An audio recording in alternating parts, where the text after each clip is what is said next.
کہتے ہیں پچھلی امتوں میں سے ایک اللہ کا بندہ اپنے گھر بار عزیز و اقارب مال و دولت سب کچھ چھوڑ کر سمندر کے بیچ میں پہاڑ نما ایک ٹیلا تھا، اس میں جا کر عبادت کرنا شروع کر دی۔ وہ سمندر اتنا وسیع تھا کہ اس کے ہر ٹیلے کے ہر جانب دور دور تک سمندر تھا۔ وہاں پر کوئی کھانے کی چیز نہ تھی اور سمندر کا پانی بھی بالکل نمکین تھا۔ اللہ تعالیٰ نے اپنے فضلوں سے اس میں ایک انار کا درخت اگا دیا اور ایک انگلی کے برابر میٹھے پانی کا چشمہ جاری کر دیا۔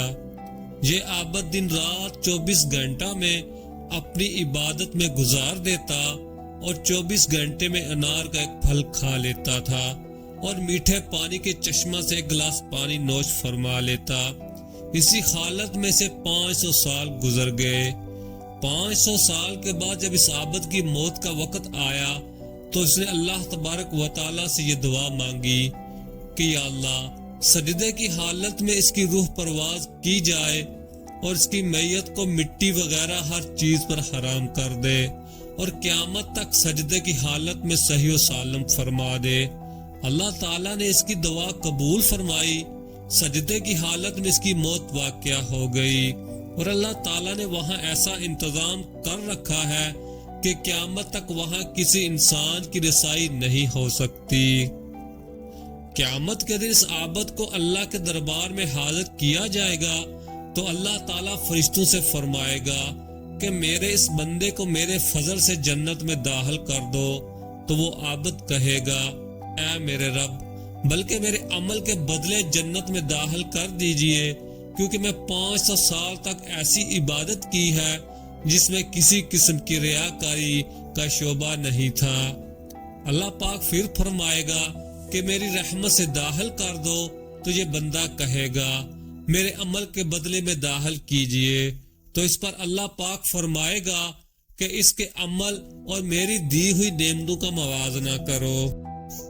جب موازنہ کر کے دیکھا جائے گا تو اللہ نے جو اس کو بینائی عطا فرمائی ہے، صرف بینائی کی نعمت اس کی 500 سال کی عبادت کا احاطہ کر لے گی۔ اس کے بعد پورے جسم میں کان کی نعمت، زبان کی نعمت، ہاتھ کی نعمت، ناک کی نعمت، پیر کی نعمت اور دل و دماغ کی نعمت، ان سب کا بدل باقی رہ جائے گا۔ پھر ان کے علاوہ جو 500 سال تک اللہ نے میٹھا پانی پلایا اور انار کا پھل کھلایا، ان تمام کا بدل باقی رہ جائے گا۔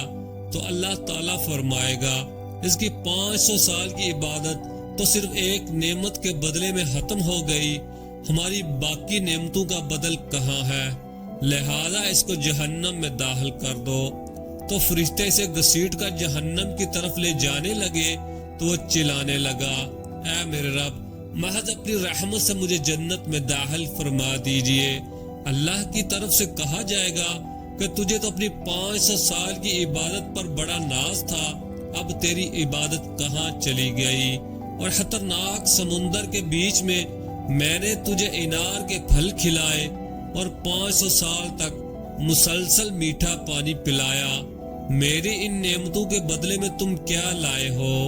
تو وہ کہے گا اے اللہ، آپ اپنی رحمت سے مجھے جنت میں داخل فرما دیجئے، آپ کی رحمت کے بغیر کچھ بھی نہیں ہو سکتا۔